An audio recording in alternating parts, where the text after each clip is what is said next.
मेरा नाम पवन है और मेरी उम्र करीब 30 साल की है। ये घटना मेरे साथ तब घटी थी, उस टाइम करीबन मेरी उम्र 9 साल की थी। मेरे पिताजी की रेलवे में सरकारी नौकरी थी, तो सरकारी नौकरी की वजह से उनको सरकारी आवाज़ भी मिला हुआ था। और इतने साल पुरानी सरकारी आवाज़ की हालत तो आप लोग समझ ही रहे होंगे, वो बहुत ज़्यादा बेकार थी। पुराने मकान जिनमें ढंग से पेंट भी नहीं किया हुआ था। हमें जो घर अलॉट किया हुआ था वो एक बिल्डिंग थी। उस बिल्डिंग में हमारा तीसरे मंजिल पे एक अपार्टमेंट था जिसमें 2 रूम था, और वो अंदर से देखने में काफ़ी ज़्यादा अजीब लगता था। पेंट आधे उखड़े हुए थे और दोनों कमरे में बहुत ही गंदी सीलन भी थी। किचन भी काफ़ी ज़्यादा गंदा था। लेकिन हम लोग शिफ्ट हुए थे तो हम लोग को वहीं पे रहना था। उससे पहले हम लोग रेंट पे रहते थे। मम्मी भी काफ़ी ज़्यादा खुश थी क्योंकि रेंट का पैसा बचने वाला था। अब उस पैसे को हम लोग नए मकान के लिए सेव कर सकते थे। मुझे उस घर में बहुत ही ज़्यादा अजीब लगता था।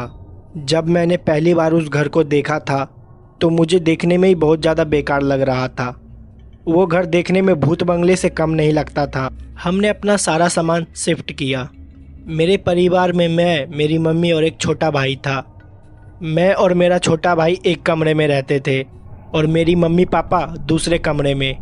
जिस कमरे में मैं और मेरा छोटा भाई रहते थे वो काफ़ी ज़्यादा छोटा था और उस कमरे से सीलन की काफ़ी ज़्यादा बदबू भी आती थी। मैंने पापा को कई बार इसके बारे में बताया भी है, तो उन्होंने मुझे बोला कि मैं इसके बारे में हाई अथॉरिटी की कंप्लेन कर दिया हूँ और वो इन सब चीज़ का मेंटेनेंस भी कर देंगे। हम लोग जब उस घर में शिफ्ट हुए, हमारे शिफ्ट होने से पहले करीबन वो 7-8 महीने से घर बंद था। और उससे पहले इस मकान में जो भी रहता था उसने अचानक से अपनी नौकरी को छोड़ दिया था। मुझे इतना ही पता था। मेरे मम्मी पापा को इसके बारे में पूरी जानकारी थी। ना उन्होंने मुझे इसके बारे में कभी भी बताया और ना ही मैंने कभी उनसे पूछना ज़रूरी समझा।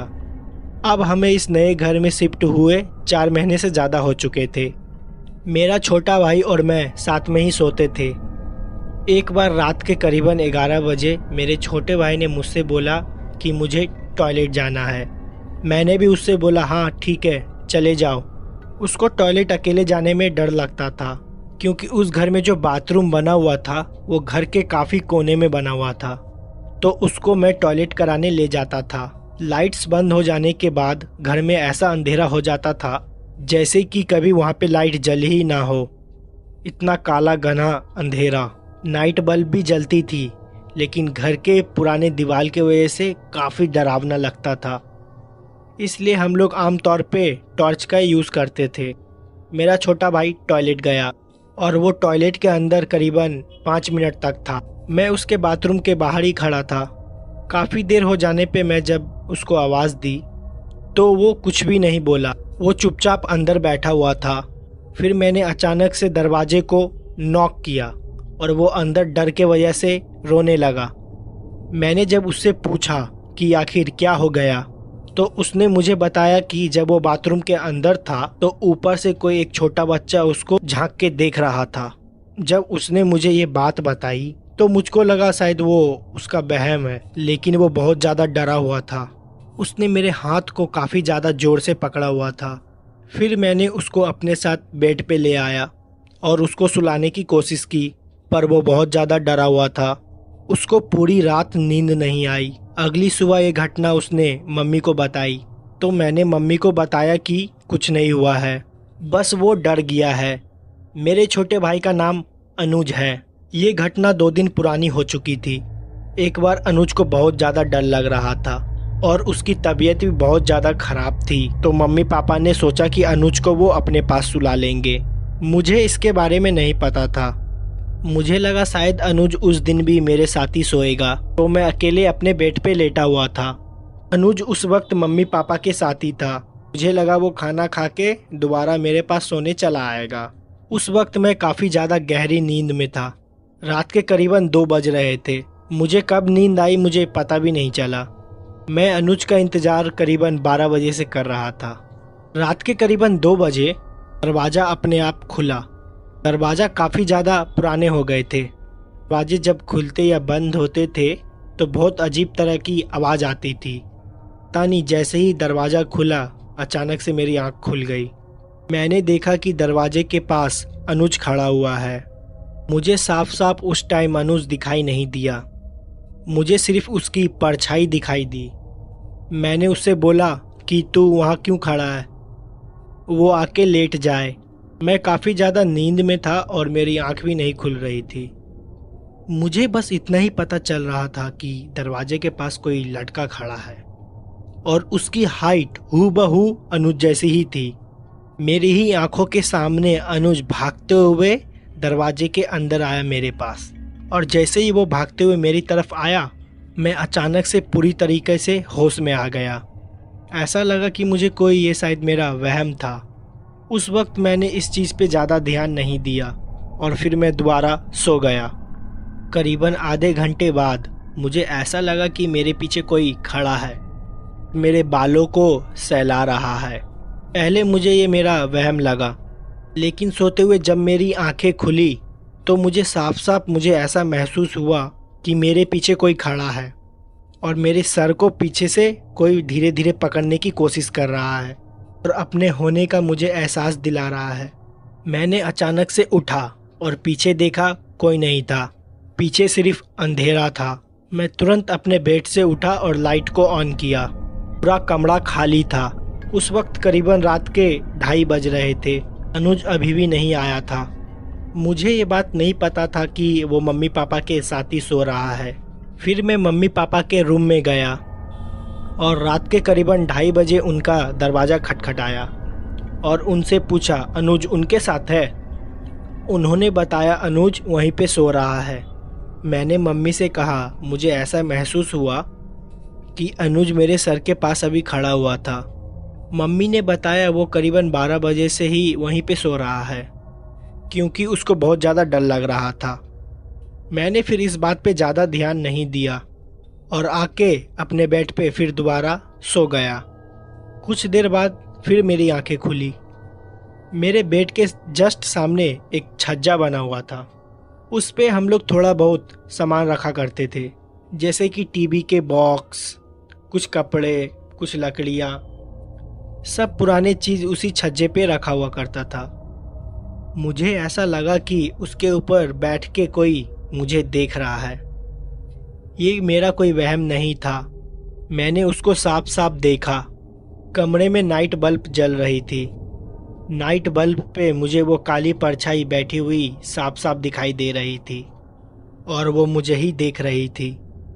उस काली परछाई को देखते ही मैं ज़ोर ज़ोर से चिल्लाने लगा, तो वो मेरे आंखों के सामने ही गायब हो गई। मैं इतनी ज़ोर से चिल्लाया कि मम्मी पापा अपने कमरे से मेरे कमरे में आ गए। मैं अपने कमरे को कभी भी अंदर से बंद नहीं करता था। उन्होंने मेरी चिल्लाती हुई आवाज़ को सुनते ही उन्होंने आके मुझसे पूछा कि आखिरकार तुझे क्या हो गया है। मैंने उन्हें बताया कि मुझे छज्जे पे अभी कोई परछाई दिखाई दी है। वो किसी बच्चे की परछाई थी जो कि मेरे तरफ ही देख रहा था, और कुछ देर पहले मुझे ऐसा एहसास हुआ कि किसी ने मेरे बालों को छुआ है। और उस वक्त अनुज को बाथरूम में भी ऐसा ही कुछ नज़र आया था। जब ये बात मैंने मम्मी को बताई तो मम्मी ज़ोर ज़ोर से हंसने लगी। उनको लगा कि मुझे किसी तरह का वहम हुआ है, लेकिन वो मेरा कोई वहम नहीं था। उस रात मेरे पापा मेरे कमरे में सोए। मैं और छोटा भाई अनुज मम्मी के कमरे में जाके सो गए। मुझे बहुत ज़्यादा डर लग रहा था। मैं और अनुज दोनों भाई रात भर नहीं सोए। अगले ही दिन हम लोग स्कूल चले गए और स्कूल से आने के बाद थोड़ी भी देर घर में नहीं रुके। हम लोग अपने दोस्तों के साथ खेलने बाहर चले गए और कुछ दिन तक हम लोग मम्मी पापा के साथ ही सोए। हमें बार बार ऐसा एहसास होते रहा हमारे बगल में कोई खड़ा होकर हमारी बातें सुन रहा है, या कोई काम करते वक्त हमें ऐसा लगता था कि अचानक से हमारे बगल से कुछ निकल के गया है। कई बार तो किचन से अचानक से बर्तन गिरने की आवाज़ भी आती थी, लेकिन मम्मी ने इस सब बातों पे ज़्यादा ध्यान नहीं दिया। लेकिन हम और अनुज दोनों इस बात पे ध्यान दे रहे थे। करीबन 6 महीने बाद हम लोग ने वो घर छोड़ दिया, क्योंकि वो घर बहुत ज़्यादा पुराना था। पापा ने उस घर के अगेंस्ट कंप्लेन भी डाली थी कि वहाँ की वायरिंग बहुत ज़्यादा ख़राब है। कभी कभी वहाँ पे रात में अपने आप शॉर्ट सर्किट भी हो जाता था। जब वो घर हमसे छूटा, उसके कुछ ही दूर ब्लॉक्स हमें दूसरा घर मिल गया। और उस ब्लॉक में जो हमें घर मिला था और उसके पड़ोसी वही लोग थे जो हम लोग से पहले उस घर में रहते थे। उनसे जब पापा की बातचीत हुई तो पापा ने उनसे पूछा कि आप लोग वो घर क्यों छोड़ दिए थे। तो उन्होंने पापा और मम्मी को बताया उन्होंने इस घर को इसलिए छोड़ा था कि वहाँ पे उनको किसी बच्चे की आवाज़ आती थी। कोई बच्चा रात भर खेला करता था और कभी अचानक से किसी बच्चे की परछाई दिख जाती थी और कभी कभी तो उनको ऐसा लगता था उनकी गैर मौजूदगी पे कोई बच्चा उनके घर में उछल कूद रहा हो और उसकी आवाज़ भी आती है। कई बार तो रात में उनको उस बच्चे की परछाई भी दिखाई दी जो कि टहला करती है। जब मम्मी पापा को ये चीज़ पता चली तो उनको मुझ पे विश्वास हो गया था। उनको विश्वास हो गया था कि मैंने उनको जो भी बात बताई और मैंने अनुज ने जो भी महसूस किया वो एकदम सच था। वो हमारा कोई वहम नहीं था, न ही हम दोनों झूठ बोल रहे थे। वो घर कितना पुराना था और उस घर में वो भटकती हुई बच्चे की आत्मा, इसके बारे में मम्मी पापा को कुछ भी पता नहीं चला और ना ही हम लोग ने जानने की कोशिश की। और जब पुराने लोगों से उस घर के बारे में पूछा गया तो उनको भी इस घर के बारे में कुछ भी नहीं पता चला। अब तो धैर उस बिल्डिंग को तोड़ दिया गया है और नए अपार्टमेंट बन गए हैं, लेकिन हो सकता है उस बच्चे की आत्मा आज भी वहीं पे भटक रही हो। तो इस घटना में बस इतना ही। मेरा नाम पवन है और मेरी उम्र करीब 30 साल की है। ये घटना मेरे साथ तब घटी थी, उस टाइम करीबन मेरी उम्र 9 साल की थी। मेरे पिताजी की रेलवे में सरकारी नौकरी थी, तो सरकारी नौकरी की वजह से उनको सरकारी आवाज़ भी मिला हुआ था। और इतने साल पुरानी सरकारी आवाज़ की हालत तो आप लोग समझ ही रहे होंगे, वो बहुत ज़्यादा बेकार थी। पुराने मकान जिनमें ढंग से पेंट भी नहीं किया हुआ था। हमें जो घर अलॉट किया हुआ था वो एक बिल्डिंग थी। उस बिल्डिंग में हमारा तीसरे मंजिल पे एक अपार्टमेंट था जिसमें 2 रूम था और वो अंदर से देखने में काफ़ी ज़्यादा अजीब लगता था। पेंट आधे उखड़े हुए थे और दोनों कमरे में बहुत ही गंदी सीलन भी थी। किचन भी काफ़ी ज़्यादा गंदा था, लेकिन हम लोग शिफ्ट हुए थे तो हम लोग को वहीं पे रहना था। उससे पहले हम लोग रेंट पे रहते थे। मम्मी भी काफ़ी ज़्यादा खुश थी क्योंकि रेंट का पैसा बचने वाला था। अब उस पैसे को हम लोग नए मकान के लिए सेव कर सकते थे। मुझे उस घर में बहुत ही ज़्यादा अजीब लगता था। जब मैंने पहली बार उस घर को देखा था तो मुझे देखने में ही बहुत ज़्यादा बेकार लग रहा था। वो घर देखने में भूत बंगले से कम नहीं लगता था। हमने अपना सारा सामान शिफ्ट किया। मेरे परिवार में मैं, मेरी मम्मी और एक छोटा भाई था। मैं और मेरा छोटा भाई एक कमरे में रहते थे और मेरी मम्मी पापा दूसरे कमरे में। जिस कमरे में मैं और मेरा छोटा भाई रहते थे वो काफ़ी ज़्यादा छोटा था और उस कमरे से सीलन की काफ़ी ज़्यादा बदबू भी आती थी। मैंने पापा को कई बार इसके बारे में बताया भी है, तो उन्होंने मुझे बोला कि मैं इसके बारे में हाई अथॉरिटी की कंप्लेन कर दिया हूँ और वो इन सब चीज़ का मेंटेनेंस भी कर देंगे। हम लोग जब उस घर में शिफ्ट हुए, हमारे शिफ्ट होने से पहले करीबन वो 7-8 महीने से घर बंद था और उससे पहले इस मकान में जो भी रहता था उसने अचानक से अपनी नौकरी को छोड़ दिया था। मुझे इतना ही पता था। मेरे मम्मी पापा को इसके बारे में पूरी जानकारी थी, ना उन्होंने मुझे इसके बारे में कभी भी बताया और ना ही मैंने कभी उनसे पूछना ज़रूरी समझा। अब हमें इस नए घर में शिफ्ट हुए 4 महीने से ज़्यादा हो चुके थे। मेरा छोटा भाई और मैं साथ में ही सोते थे। एक बार रात के करीबन 11 बजे मेरे छोटे भाई ने मुझसे बोला कि मुझे टॉयलेट जाना है। मैंने भी उससे बोला हाँ ठीक है चले जाओ। उसको टॉयलेट अकेले जाने में डर लगता था क्योंकि उस घर में जो बाथरूम बना हुआ था वो घर के काफ़ी कोने में बना हुआ था, तो उसको मैं टॉयलेट कराने ले जाता था। लाइट्स बंद हो जाने के बाद घर में ऐसा अंधेरा हो जाता था जैसे कि कभी वहाँ पे लाइट जल ही ना हो। इतना काला घना अंधेरा। नाइट बल्ब भी जलती थी लेकिन घर के पुराने दीवार के वजह से काफ़ी डरावना लगता था, इसलिए हम लोग आमतौर पे टॉर्च का यूज़ करते थे। मेरा छोटा भाई टॉयलेट गया और वो टॉयलेट के अंदर करीबन 5 मिनट तक था। मैं उसके बाथरूम के बाहर ही खड़ा था। काफ़ी देर हो जाने पे मैं जब उसको आवाज़ दी तो वो कुछ भी नहीं बोला, वो चुपचाप अंदर बैठा हुआ था। फिर मैंने अचानक से दरवाजे को नॉक किया और वो अंदर डर के वजह से रोने लगा। मैंने जब उससे पूछा कि आखिर क्या हो गया तो उसने मुझे बताया कि जब वो बाथरूम के अंदर था तो ऊपर से कोई एक छोटा बच्चा उसको झांक के देख रहा था। जब उसने मुझे ये बात बताई तो मुझको लगा शायद वो उसका वहम है, लेकिन वो बहुत ज़्यादा डरा हुआ था। उसने मेरे हाथ को काफ़ी ज़्यादा ज़ोर से पकड़ा हुआ था। फिर मैंने उसको अपने साथ बेड पे ले आया और उसको सुलाने की कोशिश की, पर वो बहुत ज़्यादा डरा हुआ था। उसको पूरी रात नींद नहीं आई। अगली सुबह ये घटना उसने मम्मी को बताई, तो मैंने मम्मी को बताया कि कुछ नहीं हुआ है, बस वो डर गया है। मेरे छोटे भाई का नाम अनुज है। ये घटना 2 दिन पुरानी हो चुकी थी। एक बार अनुज को बहुत ज़्यादा डर लग रहा था और उसकी तबीयत भी बहुत ज़्यादा ख़राब थी, तो मम्मी पापा ने सोचा कि अनुज को वो अपने पास सुला लेंगे। मुझे इसके बारे में नहीं पता था। मुझे लगा शायद अनुज उस दिन भी मेरे साथ ही सोएगा, तो मैं अकेले अपने बेड पे लेटा हुआ था। अनुज उस वक्त मम्मी पापा के साथ ही था। मुझे लगा वो खाना खा के दोबारा मेरे पास सोने चला आएगा। उस वक्त मैं काफ़ी ज़्यादा गहरी नींद में था।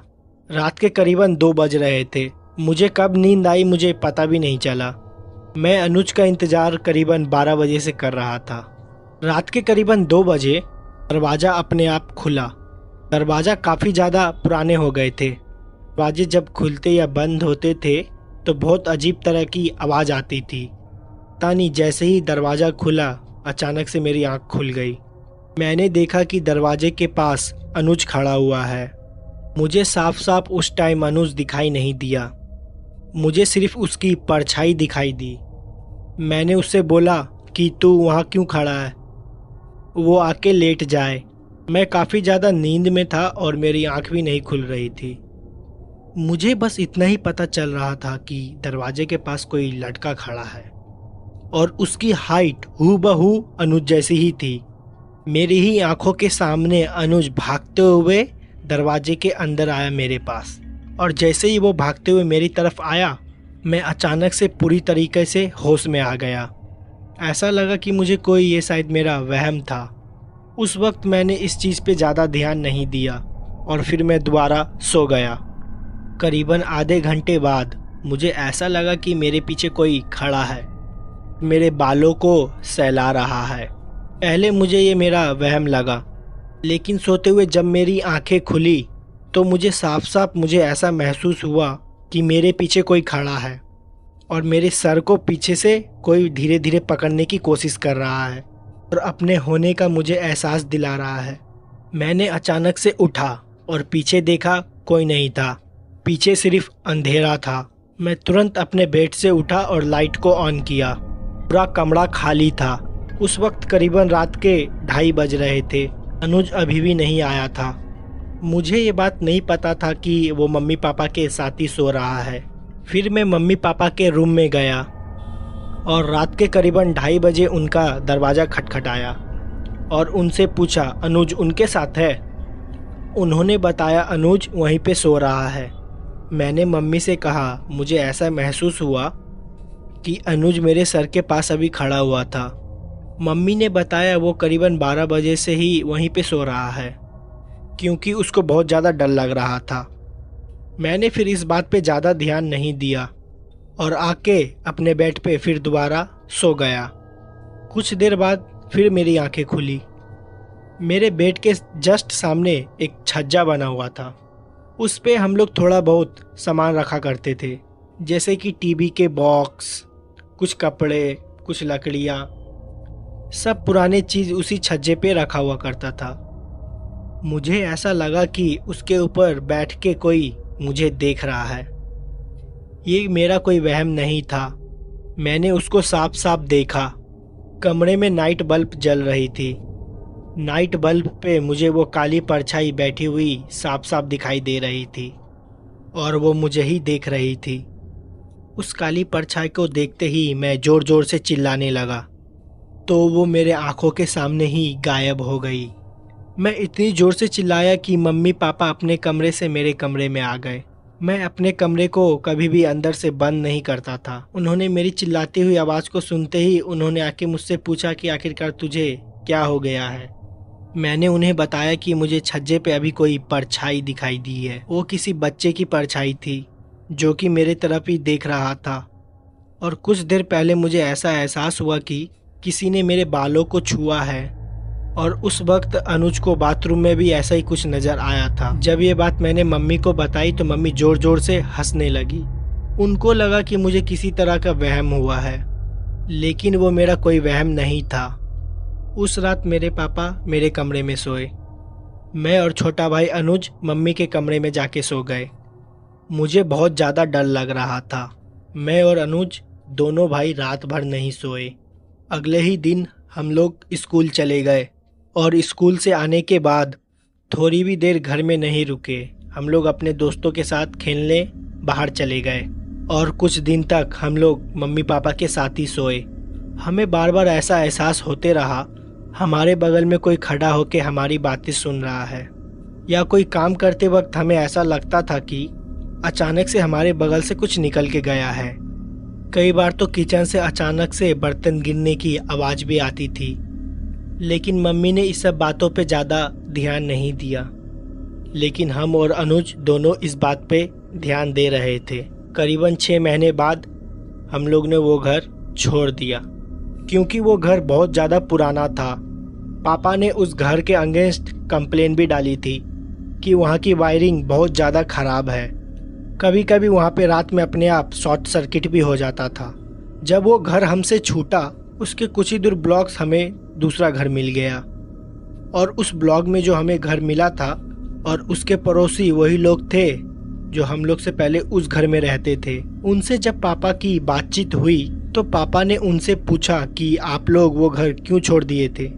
तो उन्होंने पापा और मम्मी को बताया उन्होंने इस घर को इसलिए छोड़ा था कि वहाँ पे उनको किसी बच्चे की आवाज़ आती थी। कोई बच्चा रात भर खेला करता था और कभी अचानक से किसी बच्चे की परछाई दिख जाती थी, और कभी कभी तो उनको ऐसा लगता था उनकी गैर मौजूदगी पे कोई बच्चा उनके घर में उछल कूद रहा हो और उसकी आवाज़ भी आती है। कई बार तो रात में उनको उस बच्चे की परछाई भी दिखाई दी जो कि टहला करती है। जब मम्मी पापा को ये चीज़ पता चली तो उनको मुझ पे विश्वास हो गया था। उनको विश्वास हो गया था कि मैंने उनको जो भी बात बताई और मैंने अनुज ने जो भी महसूस किया वो एकदम सच था। वो हमारा कोई वहम नहीं था, ना ही हम दोनों झूठ बोल रहे थे। वो घर कितना पुराना था और उस घर में वो भटकती हुई बच्चे की आत्मा, इसके बारे में मम्मी पापा को कुछ भी पता नहीं चला और ना ही हम लोग ने जानने की कोशिश की। और जब पुराने लोगों से उस घर के बारे में पूछा गया तो उनको भी इस घर के बारे में कुछ भी नहीं पता चला। अब तो धैर्य उस बिल्डिंग को तोड़ दिया गया है और नए अपार्टमेंट बन गए हैं, लेकिन हो सकता है उस बच्चे की आत्मा आज भी वहीं पे भटक रही हो। तो इस घटना में बस इतना ही। अब मैं आपको दूसरी घटना बताने वाला हूँ। मेरा नाम मनोज है, मैं सीतापुर का रहने वाला हूँ। ये घटना 2009 की है। मधु चाची अपना सारा काम निपटा के ही सोने जाती थी। रात में खाना बनाने के बाद वो देर रात तक बर्तन मांज के सोने जाती थी। देर रात बर्तन मांज के साफ सफाई करके सोने जाती थी। हमारा गांव काफ़ी ज़्यादा पुराना था, ठीक से डेवलपमेंट भी नहीं हुआ था। हमारे गांव में करीबन 200 घर थे। 200 घर में केवल 6 नल कुएं के पास बने हुए थे। सरकार ने कई नलों को तो कई सालों से सर्विस भी नहीं कराया था। मधु चाची उन्हीं नल में से एक नल पे रात को बर्तन धो रही थी। वो नल हमारे ठीक घर के सामने था, तो हमें पानी लेने में काफ़ी ज़्यादा आसानी होती थी। हमारे गांव में ढेर सारे बड़े बड़े बर्तन होते थे। मेरा परिवार भी काफ़ी ज़्यादा बड़ा था।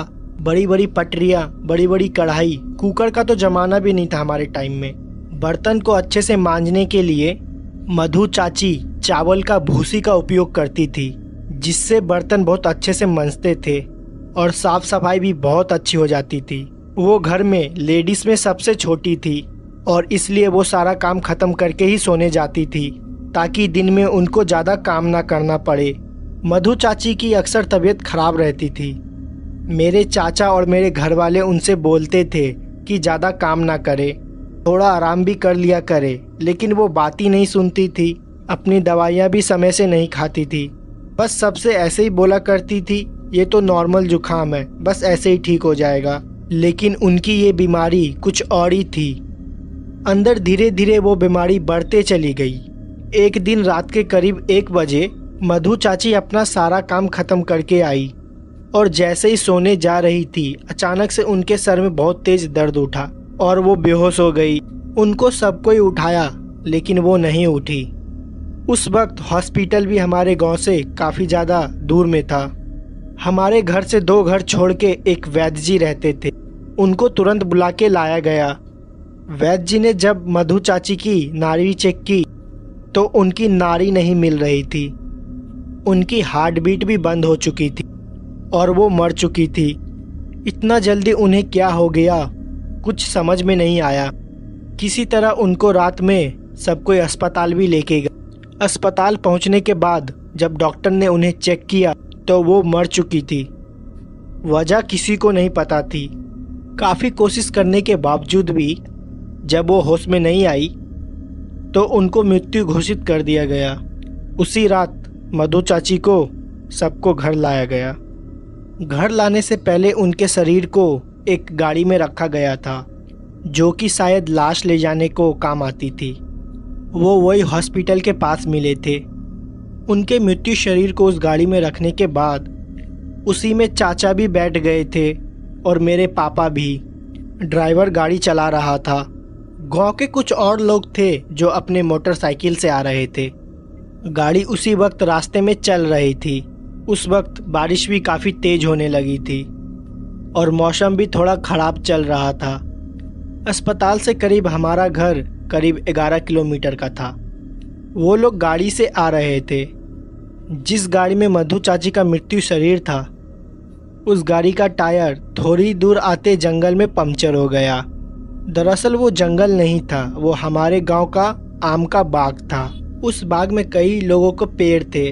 कई लोग वहीं पे जाया करते थे जब उन्हें फल या किसी अन्य चीज़ की ज़रूरत पड़ती थी।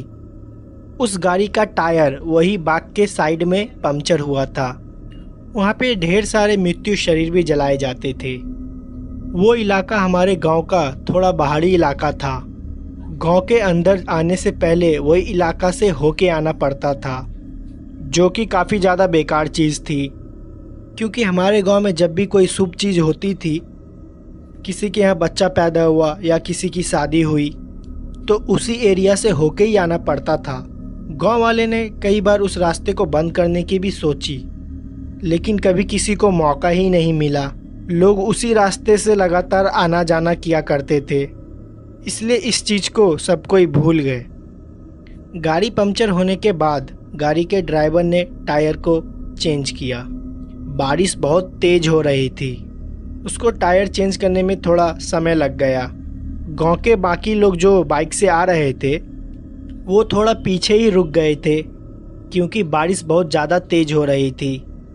उस वक्त उस बाग में मेरे चाचा, मेरे पापा और ड्राइवर और मधु चाची की मृत्यु शरीर ही थी। किसी तरह टायर को चेंज किया। टायर चेंज करने से पहले ही पापा ने ऐसा महसूस किया गाड़ी के ऊपरी हिस्से पे कोई बैठा हुआ है। उनको कोई काली परछाई दिखाई दी, लेकिन उन्होंने इस बात पे ज़्यादा ध्यान नहीं दिया क्योंकि उस वक्त चाचा काफ़ी ज़्यादा परेशान थे तो उन्हें संभालना ज़्यादा ज़रूरी था। उस वक्त ही गाड़ी को बारिश में हमारे घर ले जाया गया। मुझे आज भी साफ साफ याद है, मैं जग रहा था जब वो गाड़ी आई। पापा और चाचा चाची की शरीर को उतार रहे थे। मम्मी ने मुझे अंदर भेज दिया था, लेकिन तभी मम्मी ने मुझे घर भेज दिया। लेकिन मैं खिड़की से सब कुछ साफ साफ देख रहा था। उनके शरीर को उतार के ज़मीन पे रखा गया और बगल में ही तनके को सुलगा दिया गया क्योंकि बगल में धुआं रहे और आग जलती रहे। कहते हैं मृत्यु शरीर के पास हमेशा आग जलती रहना चाहिए और लोहे का भी सामान कुछ रखा रहना चाहिए, नहीं तो नकारात्मक आत्माएं शरीर के अंदर प्रवेश करने की कोशिश करती है। बारिश काफ़ी ज़्यादा तेज हो रही थी। पूरा गांव एकदम ज़्यादा शांत था। इसके वजह से तो आधा गांव अपने घर से बाहर भी निकल के नहीं आया था। चाची का शरीर बरामदे में ही रखा हुआ था। अभी भी उसमें कोई क्रिया नहीं की गई थी क्योंकि घर के कई लोगों को संदेश भेज दिया गया था। उनको भी आने में थोड़ा समय लगने वाला था। बारिश की वजह से उनको कोई साधन भी नहीं मिल रहा था। उस वक्त घर में मैं, मम्मी, पापा, चाचा और हमारे दादाजी ही थे। हम सब लोग जग रहे थे और उनका शरीर बरामदे में ही रखा हुआ था। बारिश बहुत ज़्यादा तेज हो रही थी और बादल भी बहुत गरज रहे थे। बादल की गरज और हल्की फुल्की रोशनी चाची के मृत्यु शरीर पर पड़ रही थी, जो कि पुराने डबल बेड के चादर से ढका हुआ था। एक एक करके धीरे धीरे सब कोई सोने लगे।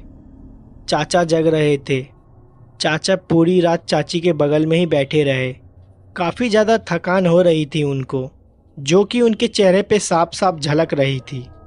पापा ने चाचा को जाके बोला कि वो थोड़ी देर आराम कर ले, क्योंकि कल बहुत काम करना है। अगर वो जगते रहेंगे तो उनकी भी तबीयत खराब हो जाएगी। चाचा सो नहीं रहे थे, लेकिन पापा ने ज़बरदस्ती उनको सोने के लिए भेज दिए। वो कर भी क्या सकते थे, पूरा घर एकदम शांत था और पूरे गांव में किसी कुत्ते भौंकने की भी आवाज़ नहीं आ रही थी। बस दो आवाज़ ही सुनाई दे रही थी, बारिश की और बादल की गरज। इसके अलावा और कुछ सुनाई नहीं दे रहा था। सब कुछ एकदम शांत था। किसी को पता भी नहीं चला। बारिश की कुछ बौछारें इतनी तेज थी, वो चाची के मृत्यु शरीर तक गिर रही थी और उनके बगल में जो जलता हुआ गोबर का उपला यानी कि कंधा रखा हुआ था, उस पर भी जाके गिर रही थी। कुछ देर बाद वो जो उपला जल रहा था, पानी की वजह से बुझ गया और वहाँ पे धुआं होना बंद हो गया और आग एकदम शांत हो गई। दादाजी सो गए थे। मम्मी भी मेरे बगल में ही सो रही थी, लेकिन मुझे नींद नहीं आ रही थी। चाचा भी आराम कर रहे थे। उनको भी कुछ समझ में नहीं आ रहा था, इसलिए वो अपने कमरे में जाके चुपचाप बैठे हुए थे। पापा चाची के मृत्यु शरीर के पास ही बैठे हुए थे। मुझे साफ साफ याद है, उस वक्त रात के 2 या 2:30 बज रहे थे। मुझे साफ साफ याद है, उस वक्त रात के 2 या 2:30 बज रहे थे। एक जोरदार बिजली कड़की। जिस कमरे में मैं और मम्मी लेटे हुए थे, उसका दरवाज़ा नहीं बंद था, उसमें बस पर्दा लगा दिया था और दरवाज़ा इसलिए नहीं बंद किया गया था ताकि किसी को भी किसी चीज़ की ज़रूरत हो तो मम्मी जाके उसे दे दे। हमारे घर में सिर्फ 2 ही महिला थी, एक मेरी मम्मी और एक चाची। चाची अब ख़त्म हो गई थी। उस वक्त मैं चुपचाप अपनी कमरों में लेटा हुआ था और दरवाजे के बाहर ही देख रहा था।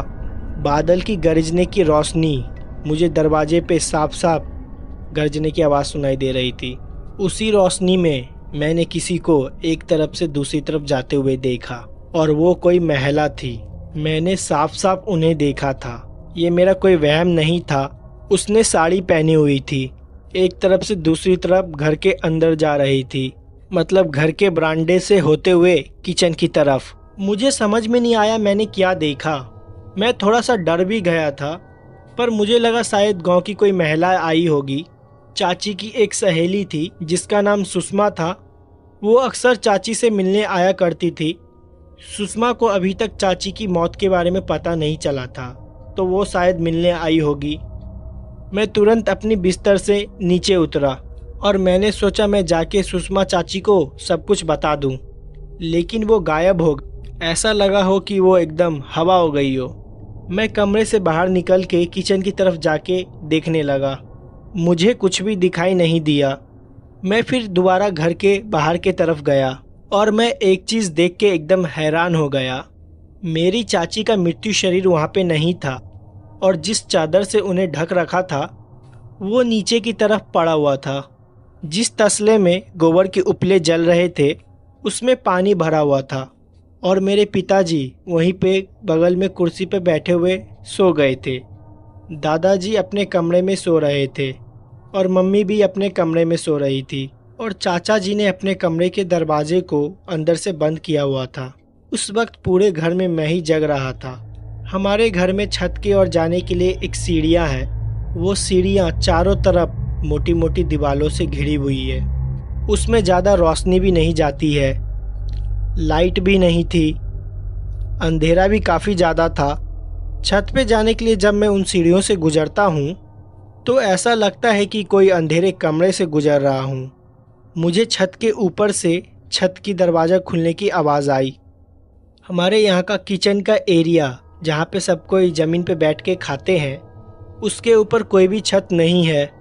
वहाँ से डायरेक्ट आसमान से पानी चबूतरे पे ही गिरता है। मैं अपने आप को उन पानी को बूंदों से बचाते हुए सीढ़ियों की तरफ गया। मैंने सोचा कि मैं सीढ़ियों की तरफ जाऊं। जैसे ही 2 सीढ़ियाँ चढ़ के अंधेरे की तरफ घूमा, मुझे ऐसा महसूस हुआ कि उन सीढ़ियों पे कोई बैठा हुआ है।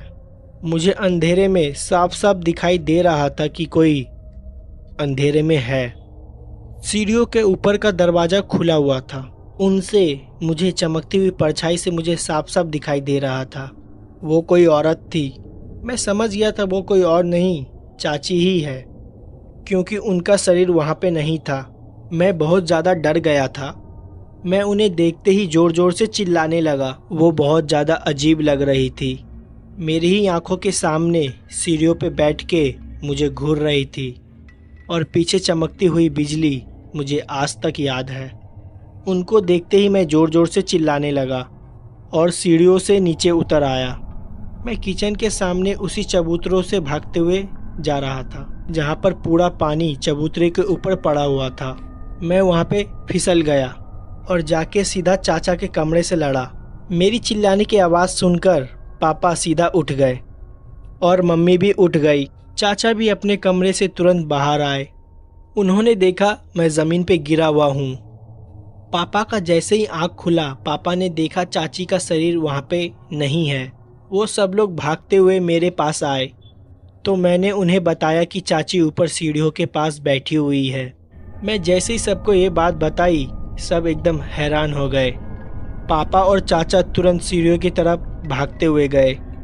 उन्हें वहाँ पे कोई भी नहीं दिखा, लेकिन सीढ़ियों के ऊपर का दरवाज़ा एकदम खुला हुआ था। दोनों लोग छत पे गए और वो देख के हैरान हो गए। चाची का शरीर छत के बीच में ही पड़ा हुआ था, बारिश में भीग रहा था और उनके पूरे कपड़े खुले हुए थे। ऐसा लग रहा था कोई उनके शरीर में घुस के ये सब हरकत कर रहा है। बाल पूरे बिखरे हुए थे, मुंह खुला हुआ था और आंखें एकदम पत्थर की हो गई थी और पलट गई थी। उस दृश्य को देख के पापा और चाचा बहुत ज़्यादा डर गए थे।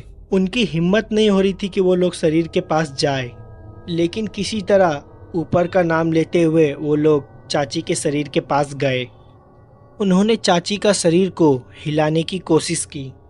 चाचा को लग रहा था शायद वो अभी भी जिंदा है और उठकर खड़ी हो जाएगी, लेकिन ऐसा कुछ भी नहीं हुआ।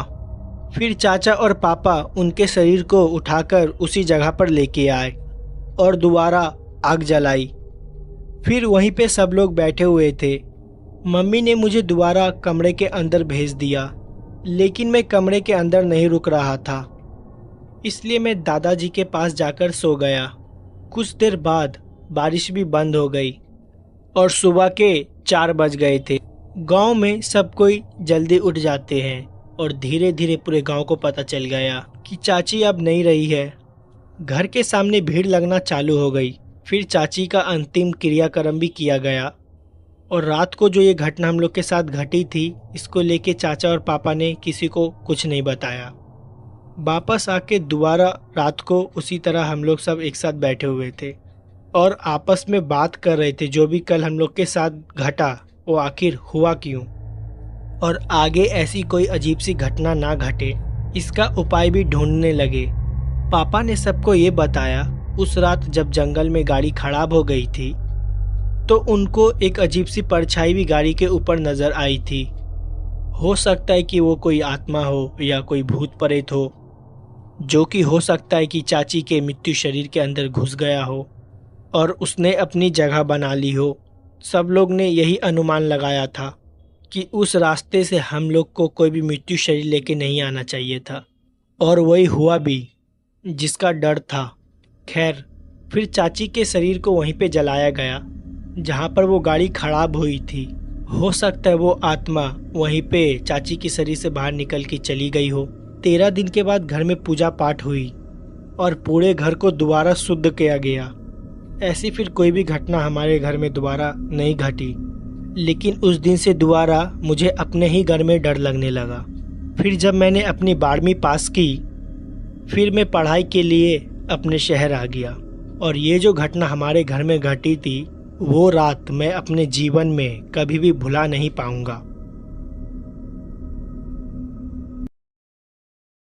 दोस्तों, रात के यही कुछ 9:15 बजे का समय था जब मैं दिल्ली की मेन बाज़ार से खरीदारी करके पुराने बस स्टॉप के उधर जाने के लिए एक रिक्शा रोका, पर उस रिक्शे वाले ने पुराने बस स्टॉप के पास जाने से मना कर दिया और कहा, अरे भाई साहब, यहाँ पे एक नया बस स्टैंड है, आप वहाँ पे चले जाइए, क्योंकि रात में वो पुराना बस स्टॉप बंद हो जाता है।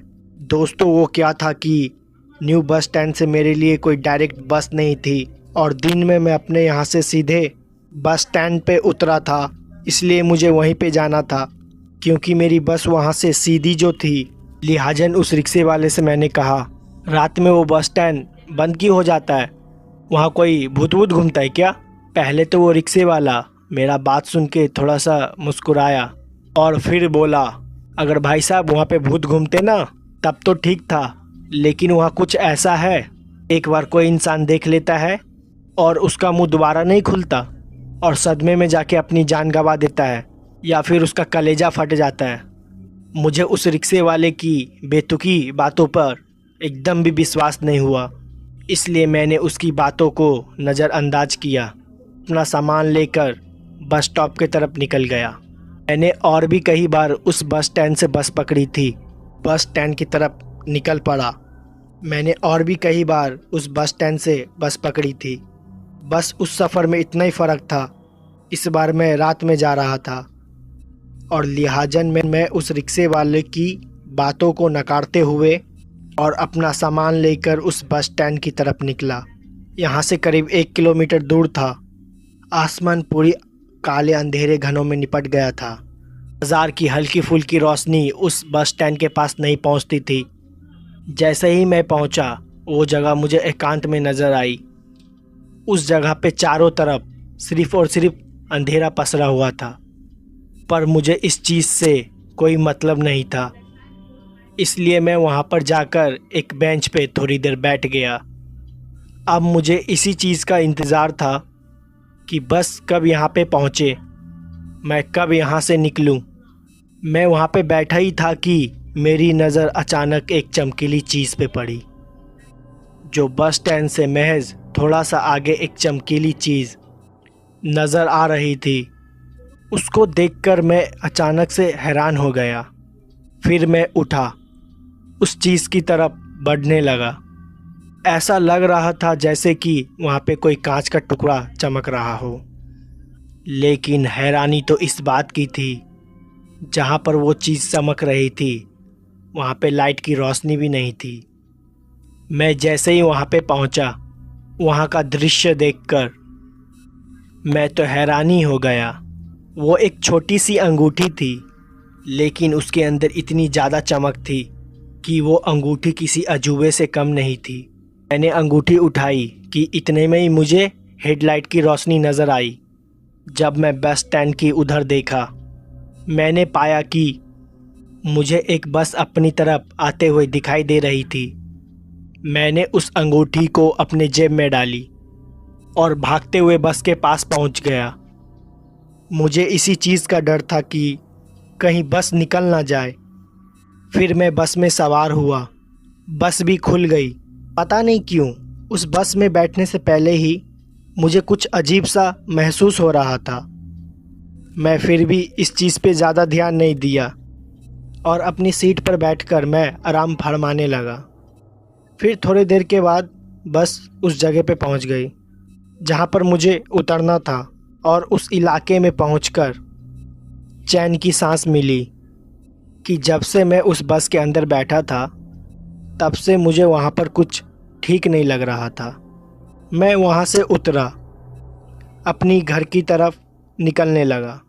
अब तक वो बस भी वहां से निकल चुकी थी। मैं जैसे जैसे अपने उस जानी पहचानी गांव की तरफ बढ़ने लगा, वैसे वैसे मुझे लग रहा था मेरे अलावा मेरे साथ कोई और चल रहा है, जिसकी मौजूदगी का मैं एहसास कर सकता था।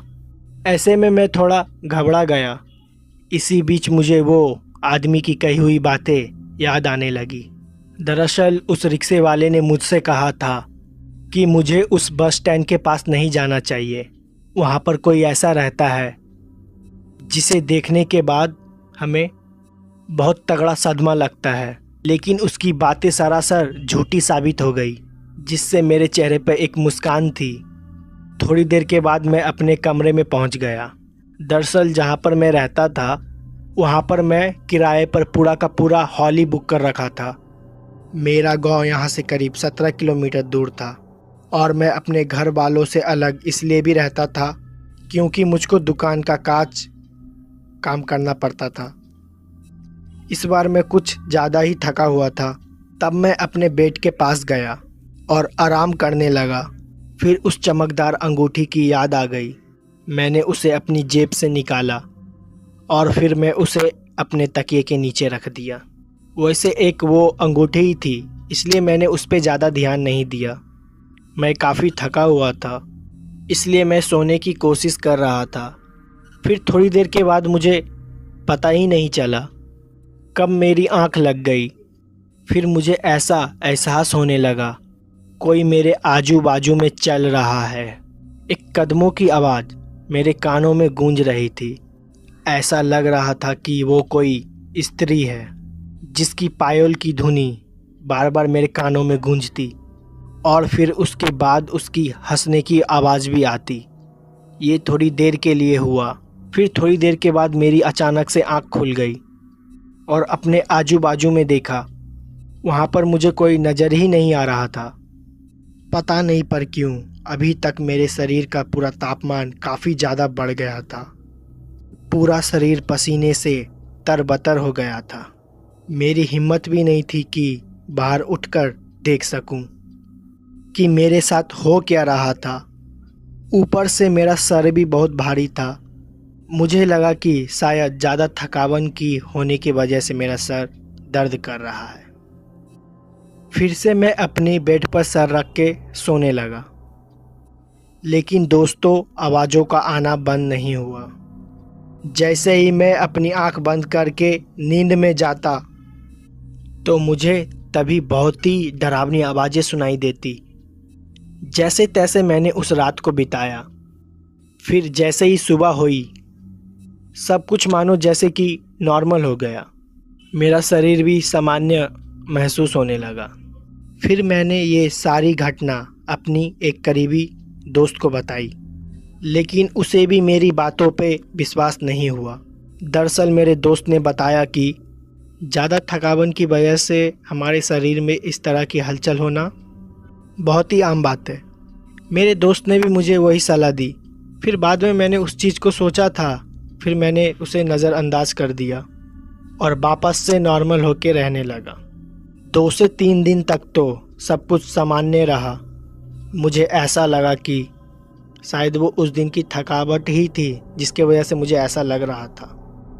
तीसरे दिन रात मैंने ऐसा कुछ देखा जो कि मेरी ज़िंदगी का सबसे डरावना दिन था। उस रात मैं अपना काम वाम निपटाने के बाद खाना वाना खाकर अपने बिस्तर पे आ गया और रात को फ़ोन चलाते चलाते पता नहीं कब मेरी आंख लग गई। और जब मेरी आंख खुली तो मैंने देखा मेरे हाथ को किसी ने दबोचा हुआ था। पहले तो मेरी नज़र उस हाथ पे गई। मेरे बाएं हाथ को दबोच रखा था।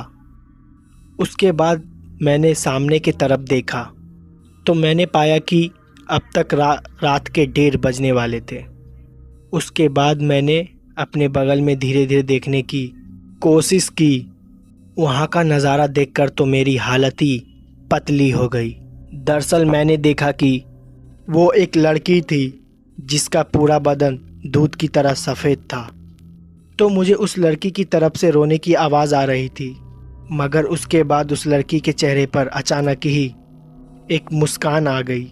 उसके डरावने चेहरे को मुस्कुराता हुआ देखकर मैं तो दहशत में चला गया। मुझे समझ ही नहीं आ रहा था कि मुझे इसमें क्या करना चाहिए। तभी मेरी नज़र उस औरत के हाथ पे चमकदार रिंग पे पड़ी। उसको देखकर मैं सारा माजरा अच्छी तरह से समझ गया कि आखिर मेरे साथ क्या हुआ था कि और आगे मुझे क्या करना था कि मैं उठने की हिम्मत तो करता पर उठ नहीं पाता और उस जगह से खड़ा नहीं हो पाता। मैं इतना तो समझ चुका था कि चमकदार और यूनिक दिखने वाली उस अंगूठी की वजह से हो रही है। उसके बाद मैंने थोड़ी सी हिम्मत दिखाई और भगवान का नाम लेकर जोर से उठने लगा। तभी मुझे एहसास हुआ कि मेरा पूरा शरीर एकदम नॉर्मल हो गया है। फिर अचानक ही मेरी आंख खुली। मुझे मालूम ही नहीं कि वो मेरा बुरा सपना था या हकीकत, या फिर मेरे साथ सच में कुछ ऐसा कुछ हुआ था। लेकिन उस रात मैं समझ गया था कि किस लिए मेरे साथ इस तरह की अजीब चीज़ हो रही थी। फिर उसके बाद मैं उठा, इधर उधर देखने लगा। मेरी हिम्मत नहीं थी कि अब उस बेड के ऊपर मैं लेटा रहूं, और घूमते फिरते हुए किसी तरह मैंने उस रात को बिताई। और जैसे ही सुबह हुई और हमारे ही गांव के पुजारी के पास सीधा चला गया। गांव के पुजारी के पास पहुंचने के बाद पता चली, ये सुनकर तो मेरी होश ही उड़ गए। दरअसल गांव के पुजारी ने मुझे बताया कि किसी काली शक्ति का साया है, और वो कोई मामूली शक्ति का साया नहीं है, भयानक ताकत है जो दिन पर दिन मेरा खून चूसती जा रही है। और अगर ऐसा ही चलता रहा महज 10 से 15 दिन में मेरा शरीर पूरा सूख जाएगा। अगर मुझे उस काली शक्ति से बचना है, अंगूठी के साथ किसी तंत्र मंत्र चीज को उसी जगह गाड़ना होगा जहां से मैंने उस अंगूठी को उठाया था। और उस टाइम रात के 12 बजने चाहिए। दोस्तों, पंडित जी का बात सुन के मेरा दिमाग ही हिल गया, क्योंकि मेरे अंदर इतनी हिम्मत नहीं थी कि वापस से उस बस स्टैंड के पास जाऊं, और वो भी रात के समय। पर अब मेरे पास दूसरा कोई रास्ता भी तो नहीं था, और पंडित जी मेरे साथ आने से मना कर रहे थे। लेकिन फिर पंडित जी ने मेरे साथ आने को हाँ कर दिया, जिससे मुझे थोड़ी हिम्मत मिल गई। मैं जानता था जब तक पंडित जी मेरे साथ होंगे तब तक मेरा कोई कुछ भी नहीं बिगाड़ सकता। फिर अगली रात शनिवार की रात थी और हमें भी उसी रात का इंतज़ार था। लेकिन मैं आज की रात से भी घबराया हुआ था, क्योंकि मैं इस बात को अच्छी तरह से जानता था कि वो भयानक शक्ति मेरे साथ कल से भी ज़्यादा भयानक करने की कोशिश करेगी। ऐसे में मैंने अपने एक दोस्त को अपने घर पे बुला लिया, और जैसे ही मैं सोने की कोशिश करता तो मेरे कानों में रोने और हंसने की आवाज़ बार बार सुनाई देती। ऐसे में मेरा सर काफ़ी भारी होने लगा। तमाम कोशिश के बावजूद भी मैं सो ही नहीं पाया। और उसके बाद जैसे ही सुबह हुई और मुझे चैन की सांस मिली, क्योंकि मुझे किसी भी तरह से रात काटनी थी। और जैसे ही मैं उस अंगूठी को बिस्तर के उधर उधर ढूंढने की कोशिश किया, तभी मैंने पाया कि वो मेरे सिराने पड़ी हुई थी। उसकी चमक वैसे ही अभी भी बनी हुई थी। रात के लगभग 10 बजे के आसपास पंडित जी के साथ टैक्सी में उस बस स्टैंड की तरफ रवाना हुआ। मुझे डर तो बहुत लग रहा था, लेकिन इस काम को करना भी बहुत ही ज़रूरी था, वरना बात मेरी जान पर आ सकती थी। हम जैसे ही उस बस स्टैंड के पास पहुँचे, वहाँ का सन्नाटा देखकर हर किसी की हालत ख़राब हो जाए। उसके बाद उस पुजारी ने मुझको रुकने को कहा। थोड़ी देर तो हम लोग वहीं पे बैठकर इधर उधर देखने लगे।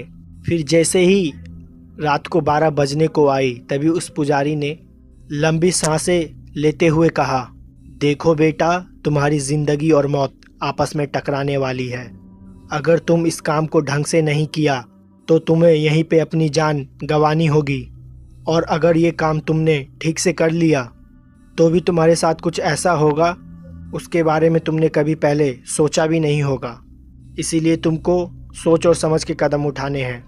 दोस्तों, उसके बाद उस पुजारी ने मेरे हाथ में नारियल दिया और उसके बाद वो अंगूठी दी।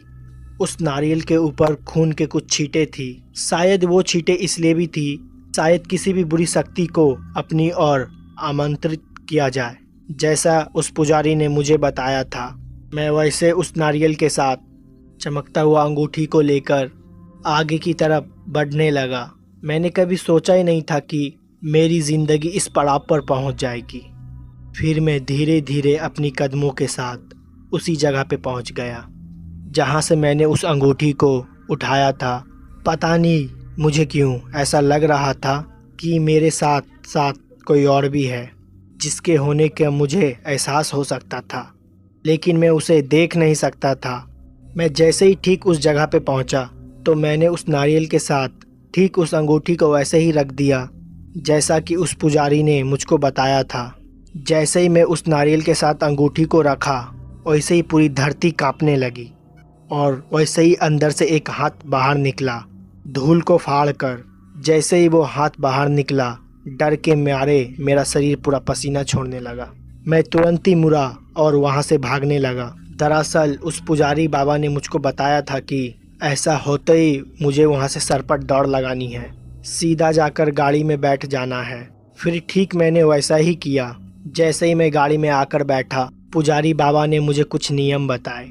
उस नियम का ध्यान रखना था और उसके बाद गाड़ी स्टार्ट हुई और हम सभी घर लौट आए। पर अच्छी बात यह थी कि उस दिन के बाद मैंने दोबारा उस तरह की कभी भी आवाज़ नहीं सुनी।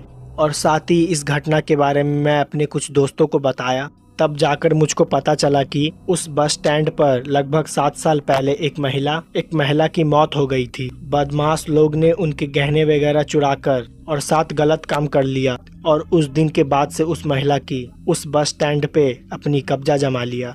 पर उस बस स्टैंड पर रात को सोने चांदी चीज़ जैसी पड़ी हुई मिलती है जिनको उठाने के बाद इंसान कभी भी सुखी नहीं रहता। फिर दोस्तों उसके बाद से मैं कभी भी रात को कभी भी उस बस स्टैंड की तरफ जाने की हिम्मत नहीं की। तो दोस्तों इस कहानी में बस इतना ही। अगर कहानी आपको पसंद आई हो तो वीडियो को लाइक शेयर कमेंट ज़रूर कर दें। मैं आपका दोस्त जल्दी ही मिलूँगा ऐसी फिर कोई घटना के साथ।